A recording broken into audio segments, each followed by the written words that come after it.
You do not hunt in the hunter's waters. This is the first lesson every submarine commander learns. You patrol your zone. You protect your convoys.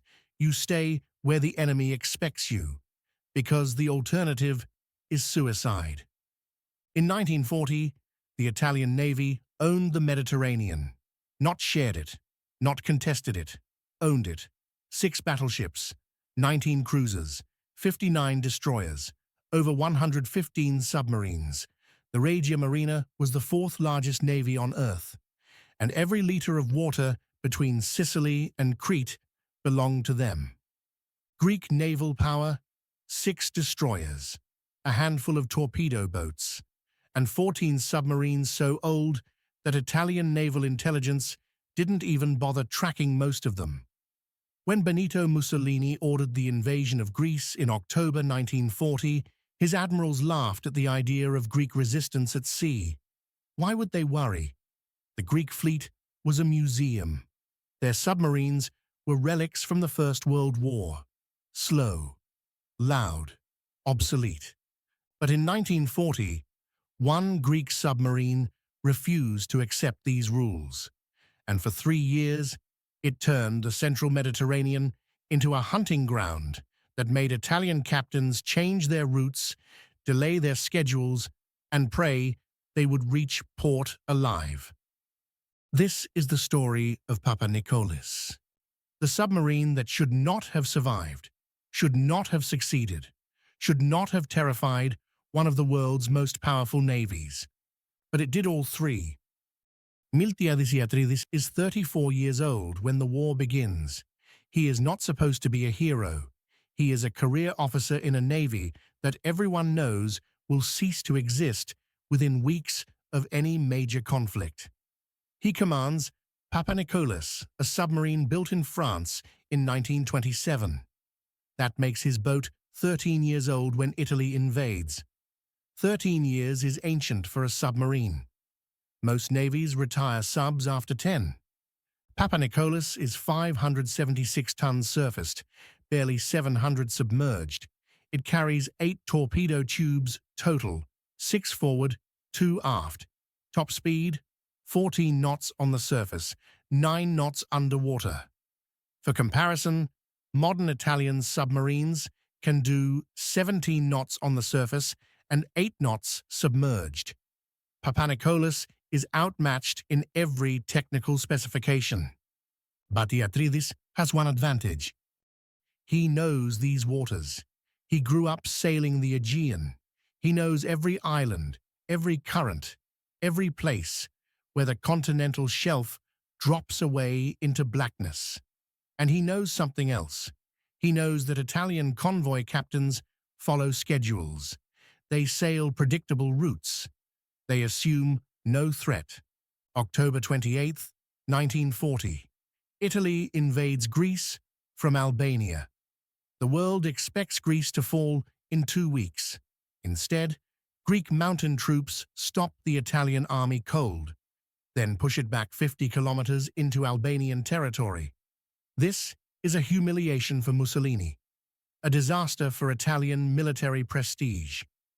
And it means one critical thing for Iatridis. Italian supply convoys must now run constantly from Italian ports to Albania. Ammunition, food, fuel, reinforcements, everything the Italian army needs to avoid complete collapse must cross the Adriatic Sea and the Ionian Sea. These waters are supposed to be Italian lakes, safe, controlled, uncontested. Iatridis receives his orders in early November. Patrol the waters between Crete and Italy. Look for targets of opportunity. Report back. Standard submarine doctrine. Stay hidden. Stay safe. Don't take unnecessary risks. He ignores these orders immediately. November 15th, 1940. Papanicolis slips out of Salamis Bay near Athens. Iatridis sets a course northwest. Not toward Crete, not toward defensive patrol zones, toward the heel of Italy, toward Brindisi and Bari, toward the enemy's home ports. His officers are nervous. His crew doesn't understand. You don't hunt submarines in enemy harbors. You don't patrol Italian coastal waters when the entire Italian navy is hunting for you. This is suicide. Iatridis doesn't explain. He just orders the dive. December 22nd, 1940. 0400 hours. Papanicolis has been hunting Italian waters for 5 weeks. 5 weeks of near misses. 5 weeks of convoys that zigged when Iatridis expected them to zag. 5 weeks of destroyers that passed too close. 5 weeks of diving deep and waiting in silence while death circled overhead.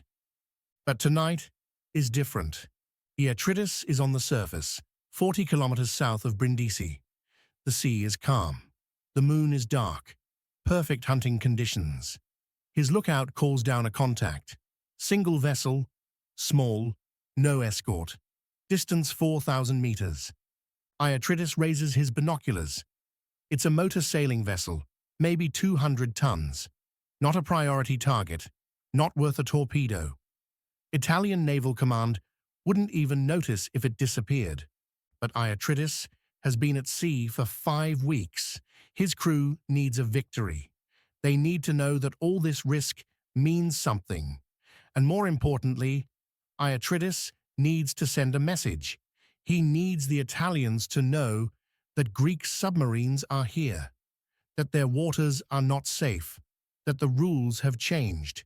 He orders flank speed. Papanicolis closes the distance. 3,000 meters. 2,000. 1,000. The Italian vessel finally sees them. Too late. Far too late. The small ship tries to turn, tries to run. A motor sailor running at 6 knots cannot escape a submarine running at 14. Iatridis pulls alongside. His deck gun crew is ready. He could sink the vessel with gunfire. Quick, clean, efficient. Instead, he orders something else. He orders ram. This is insane. You don't ram targets with a submarine. The bow is where your torpedo tubes are. The bow is your weapon. If you damage it, you're defenseless. One wrong angle, and you crack your own hull. One mistake, and you sink yourself. But Iatridis isn't interested in playing it safe. Papanicolis surges forward. The Italian crew is screaming. Some jump overboard. The bow of the submarine strikes the motor sailor amidships. Metal screeches, wood splinters. The small vessel breaks in half. The Antonietta sinks in 90 seconds. Iatridis orders his crew to pull survivors from the water. They rescue 4 Italian sailors, give them blankets, give them hot coffee. Then Iatridis radios their position to the Italian Coast Guard. He wants them rescued. He wants them to tell the story.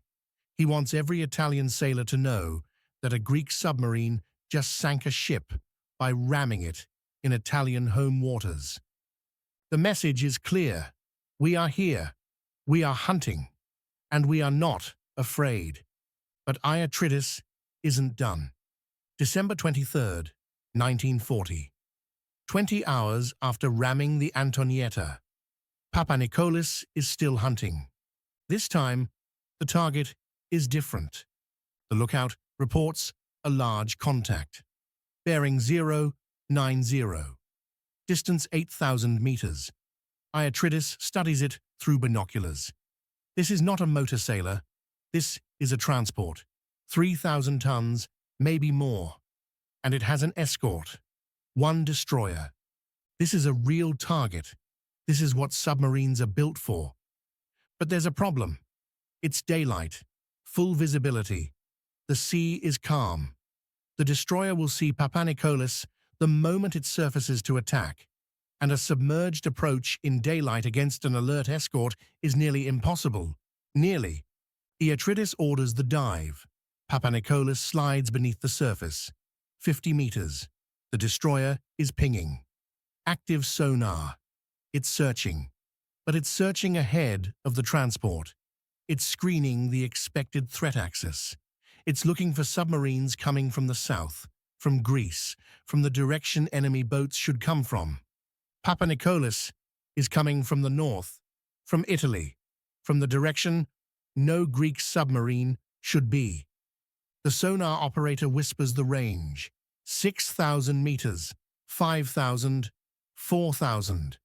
The transport is the Firenze, 3,952 tons, a troop transport carrying Italian reinforcements to Albania, 800 soldiers aboard, vehicles, supplies, everything the Italian army needs to stop the Greek advance in the mountains. 3,000 meters. The destroyer is turning. It's completing a sweep. In 2 minutes, it will pass between Papanicolis and the Firenze. If Iatridis waits, he loses the shot. If he fires now, the destroyer will hear the launch. 2,000 meters. Iatridis makes his decision. He orders tubes 1 and 2 flooded. Firing solution set. Range 1,800 meters. Target speed 9 knots. Bearing 085. The destroyer is 1,200 meters away, still turning, still sweeping, still searching the wrong sector. Fire 1. The torpedo leaps from the tube. The submarine shudders. The weapon races toward the Firenze at 40 knots. Time to target, 45 seconds. Fire 2. Second torpedo away. Insurance. 2 chances. Now the destroyer reacts. The sonar operator hears the launch. The destroyer's captain orders flank speed. Orders a turn toward the sound. Orders depth charges armed. But the destroyer is too far away, and the torpedoes are already committed. Iatridis counts. 30 seconds. 35. 40. The first explosion tears through the Firenze amidships. The transport heaves. Smoke and steam blast from the deck. The ship begins to list. The second torpedo strikes near the stern. The propeller shaft shatters. The rudder jams. The Firenze is dead, in the water. The destroyer arrives 3 minutes later. By then, Papanicolis is at 70 meters, running silent. The destroyer drops depth charges, 16 of them, but they're all at least 100 meters away. The destroyer never had a firing solution. It's guessing, hoping. Papanicolis escapes. The Firenze sinks 40 minutes later. 794 Italian soldiers go into the water. The destroyer rescues 612. 182 drown. 2 ships in 24 hours. 2 different methods. 1 ramming, 1 torpedo. Both in Italian waters. Both within sight of the Italian coast. Iatridis returns to base on December 28th. His report is brief. 2 enemy vessels sunk. 0 damage to Papanicolis. 0 casualties. Request permission for immediate second patrol. Greek Naval Command doesn't know what to do with this. They order Iatridis to wait. They want to analyze his tactics. They want to understand how he's surviving in Italian waters. He waits 3 days. Then requests permission again. They approve, because they don't have better options. If Iatridis wants to keep hunting, let him hunt. January 1941. Papanicolis returns to Italian waters. This patrol is different. This time, the Italians are ready. They've increased destroyer patrols. They've added air reconnaissance. They've changed convoy schedules to be less predictable. They know a Greek submarine is out there. They just don't know where. Iatridis adapts. He stops attacking near ports. He moves to the shipping lanes between Italy and Albania. Open water. Harder to patrol. Impossible to cover completely. January 4th, 1941. He sinks an Italian cargo ship off Valona, 4,000 tons, carrying ammunition. The explosion is visible from the Albanian coast. February 11th, 1941. Another transport, 6,000 tons, torpedoed in the Strait of Otranto. 500 Italian soldiers aboard. 390 survive. March 4th, 1941. Papanicolis finds a convoy. 4 merchant ships. 2 destroyer escorts. This is not a soft target. This is a hardened formation. Overlapping sonar coverage. Coordinated depth charge tactics. Iatridis doesn't care. He attacks anyway. He approaches submerged at dawn. The destroyers are focused outward. They're screening against threats from the open sea. They're not watching inside the formation. 1,200 meters from the lead merchant ship. Iatridis orders tubes 1, 2, and 3 flooded. 3 torpedoes. 3 chances. Fire 1. Fire 2. Fire 3. The torpedoes run true. All 3 hit. The merchant ship doesn't sink. It explodes. The cargo was munitions. The fireball is 200 meters high. The shock wave capsizes one of the other merchant ships. 2 ships destroyed with 3 torpedoes. But now the destroyers converge. They have a clear bearing. They know exactly where Papanicolis fired from, and they are coming with depth charges armed. What follows is the closest Papanicolis ever comes to dying. The destroyers drop 40 depth charges over 90 minutes. 3 of them explode within 20 meters of the hull. Close enough that rivets pop.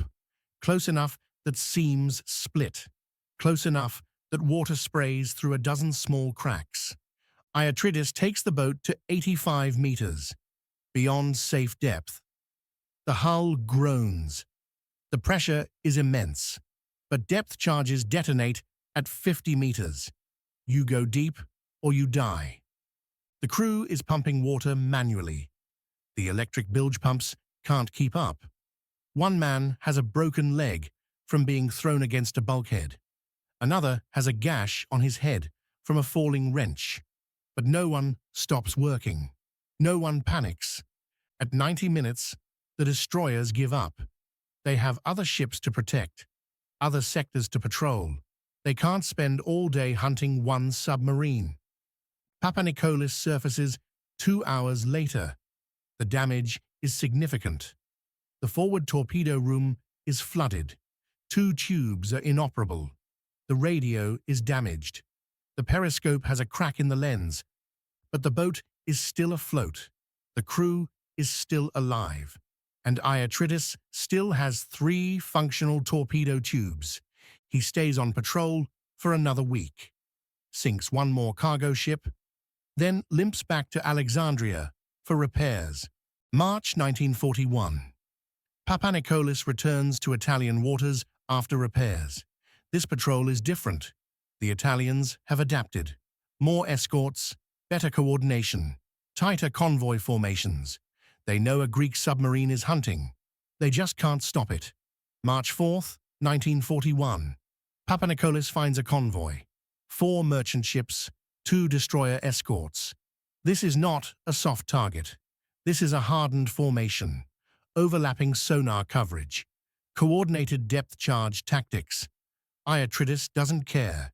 He attacks anyway. He approaches submerged at dawn. The destroyers are focused outward. They're screening against threats from the open sea. They're not watching inside the formation. 1,200 meters from the lead merchant ship. Iatridis orders tubes 1, 2, and 3 flooded. 3 torpedoes. 3 chances. Fire 1, fire 2, fire 3. The torpedoes run true. All 3 hit. The merchant ship doesn't sink. It explodes. The cargo was munitions. The fireball is 200 meters high. The shock wave capsizes one of the other merchant ships. 2 ships destroyed with 3 torpedoes. But now the destroyers converge. They have a clear bearing. They know exactly where Papanicolis fired from. And they are coming with depth charges armed. What follows is the closest Papanicolis ever comes to dying. The destroyers drop 40 depth charges over 90 minutes. 3 of them explode within 20 meters of the hull, close enough that rivets pop, close enough that seams split, close enough that water sprays through a dozen small cracks. Iatridis takes the boat to 85 meters, beyond safe depth. The hull groans. The pressure is immense, but depth charges detonate at 50 meters. You go deep, or you die. The crew is pumping water manually. The electric bilge pumps can't keep up. One man has a broken leg from being thrown against a bulkhead. Another has a gash on his head from a falling wrench. But no one stops working. No one panics. At 90 minutes, the destroyers give up. They have other ships to protect, other sectors to patrol. They can't spend all day hunting one submarine. Papanicolis surfaces 2 hours later. The damage is significant. The forward torpedo room is flooded. 2 tubes are inoperable. The radio is damaged. The periscope has a crack in the lens. But the boat is still afloat. The crew is still alive. And Iatridis still has 3 functional torpedo tubes. He stays on patrol for another week, sinks 1 more cargo ship, then limps back to Alexandria for repairs. By the time Papanicolis returns, the Italian naval staff has already issued new directives. All convoys to Albania must have increased escort strength. Convoy routes are changed. Departure times are randomized. Ships sit in port for days, waiting for adequate protection. One Greek submarine hasn't just sunk ships. It has forced the Italian Navy to completely revise its operational doctrine. If you find this kind of forgotten history as fascinating as we do, we'd be honored if you'd hit that subscribe button. We believe these stories of courage and audacity deserve to be told, and by subscribing, you help us ensure they aren't forgotten. April 1941. The Germans invade Greece. The Wehrmacht crashes through in 3 weeks. The Greek army collapses. The Greek government flees to Crete, then Egypt. Most Greek naval vessels are scuttled to avoid capture. But Papanicolis escapes. Iatridis sails to Alexandria, joins the British Mediterranean fleet, and for 2 more years keeps hunting. The British don't believe it at first. They see Papanicolis, an old boat, a museum piece. They assume the Greeks will patrol quiet sectors. Iatridis requests the most dangerous zones, the central Mediterranean, where Rommel's supplies cross, where Italian convoys run constantly. The British approve. They need every submarine they can get. Papanicolis sinks 8 more confirmed vessels between 1941 and 1943. 11 total confirmed sinkings during the war. Over 40,000 tons of enemy shipping sent to the bottom. The most successful Greek submarine of World War II. One of the most successful Allied submarines in the Mediterranean.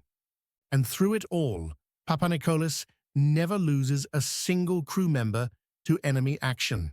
Not one man. Not in 3 years of hunting in the most dangerous waters of the war. What the Italians didn't know was that Papanicolis wasn't just sinking ships. It was forcing a strategic shift that rippled through the entire Italian naval war effort.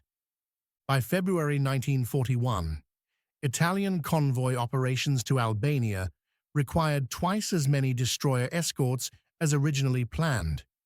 Destroyers that should have been hunting British submarines in the Atlantic were tied down protecting convoys in home waters.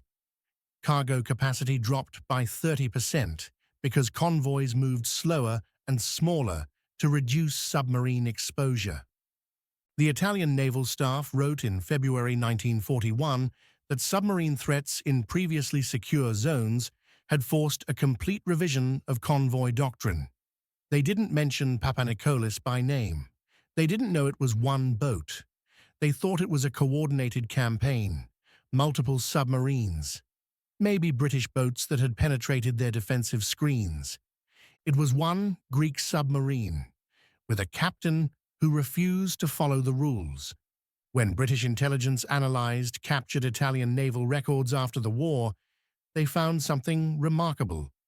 Starting in late December 1940, Italian convoy routes began to shift.